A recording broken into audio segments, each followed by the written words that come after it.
નમસ્કાર મિત્રો, આજે આપણે તમારા માટે એક ખાસ વિડીયો લઈને આવી ગયા છીએ। જીવામૃતનો ઉપયોગ કઈ રીતે કરવો, જીવામૃત કઈ રીતે બનાવવું। હાલમાં આપણે જોઈએ આપણા દેશમાં તો ભારત દેશમાં રાસાયણિક ખાતરો અને રાસાયણિક ઘણી બધી દવાઓનો ઉપયોગ કરી અને આપણું જે ખેતરો છે, ખેતીલાયક ખેતરો જે એકદમ કડક અને એકદમ બિન ઉપજાઉ જમીન જેવા ખેતરો બની ગયા છે।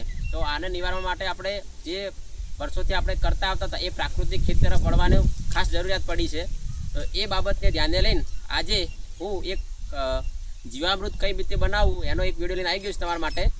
તો જીવામૃતમાં આપણે કયા કયા વસ્તુનો ઉપયોગ કરીએ છીએ અને કેટલી વસ્તુ વપરાય છે એ તમે આજે થોડું અહીંયા નજીક આવો, તમને શું શું જીવામૃતમાં બનાવવામાં ઉપયોગ કરવાનો છે તો તમને બતાવું છું। જીવામૃત જ્યારે બનાવવાનું હોય તો સૌ પ્રથમ આપણે ગાયનું લીલું છાણ, આ બેરલમાં મેં અત્યારે ભરીને લાવ્યું છે ગાયનું 20 કિલો જેટલું લીલું છાણ અને ગાયનું તાજું 20 લીટર ગૌમૂત્ર તેમજ સારો ચણાનો લોટ, દેશી ગોળ અને સારી માટી ખેતરમાંથી લીધી છે। અત્યારે આ બધી પાંચેય વસ્તુ જે તમે અત્યારે જોઈ, આ બધી જ વસ્તુઓનો ઉપયોગ આપણે આ બેરલ જે છે આમાં 200 લીટર પાણી ભરેલું બેરલ છે, અત્યારે જોઈ શકો છો તમે। તો આ બેરલમાં અમે 200 લીટર પાણી ભર્યું છે। આ બેરલમાં હવે આપણે લીલું છાણ, ગૌમૂત્ર, ચણાનો લોટ, ગોળ અને માટી નાખી અને એક આપણે દ્રાવણ બનાવવાનું છે, જે નેચરલ ફાર્મિંગ આપણે કરવા માટે જે અત્યારે જીવામૃત તો કહીએ છીએ એ જીવામૃત આમાં નાખવાનું છે। પછી હું તમને બતાવું છું જીવામૃત। હવે આપણે લીલું છાણ આમાં ઉમેરશું। સૌ પ્રથમ આપણે લીલું છાણ લઈશું। જો અત્યારે આ લીલું છાણનો ઉપયોગ અમે અત્યારે બેરલમાં ભરી રહ્યા છીએ।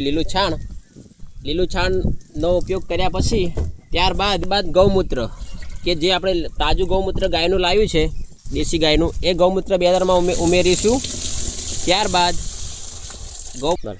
ત્યારબાદ ગૌમૂત્ર નાખ્યા પછી આપણે હવે ચણાનો લોટ, કે અથવા ચણાનો લોટ ના મળે હોય તમને તો કઠોળના કોઈ પણ કઠોળ પાક છે, મગ છે, અડદ છે, ચોળી છે, વટાણા છે, ગમે એનો કઠોળનો પાકનો પણ તમે આવી રીતે લોટ આમાં ઉમેરી શકો છો, એનો પણ ઉપયોગ કરી શકો છો। પછી ગોળનો ઉપયોગ પણ કરી, અને ગોળ એટલા માટે ઉપયોગી છે કે જમીનમાં જે પોષક તત્વો જે નીરસ થઈ ગયા છે એ બધા પોષક તત્વો અને અળસિયાઓને જાગૃત કરવા માટે ગોળ ખૂબ જરૂરી છે।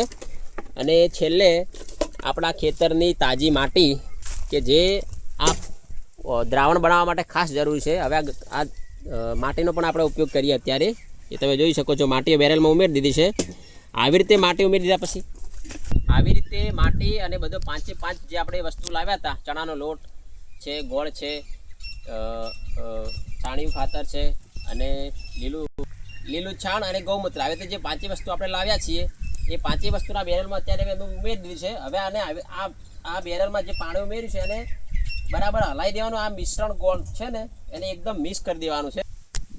બેરલમાં જે આ દ્રાવણ ઉમેર્યું છે આપણે, એ દ્રાવણને આપણે ખાસ જે ઘડિયાળનો કાંટો જેમ ફરતો હોય છે ને એ જ દિશામાં ખાસ હલાવવાનું છે, બરાબર મિક્સ થઈ જાય એવી રીતે। અને આપણે શું કરવાનું છે, એક વખત હલાઈ ગયા પછી અમે પાણી ફૂલ ભરી દીધું, એના પછી ફરી દિવસમાં 2 વાર આનો ઉપયોગ કરવાનો છે।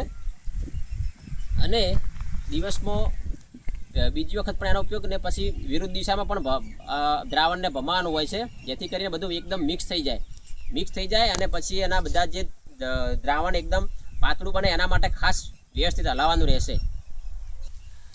અત્યારે જે દ્રાવણ તમે બનાવ્યું અમે અત્યારે, એ દ્રાવણનો ઉપયોગ આપણે 6-7 દિવસમાં આવી રીતે દ્રાવણ હલાયા પછી મૂકી રાખવાનું, અને દ્રાવણ તૈયાર થાય એનો ઉપયોગ આપણે 6-7 દિવસ પછી કરી શકીએ। ત્યાં આપણે 1 એકર વિસ્તાર માટે 200 લીટર દ્રાવણનો ઉપયોગ થઈ શકે છે। અને ફરી તમારે બીજો આ દ્રાવણનો ઉપયોગ કરવો હોય તો ફરી આવી રીતે દ્રાવણ બનાવવાનું, અને 15 દિવસના અંતરે બીજો આનો દ્રાવણનો છંટકાવ તમે તમારા ખેતરમાં કરી શકશો।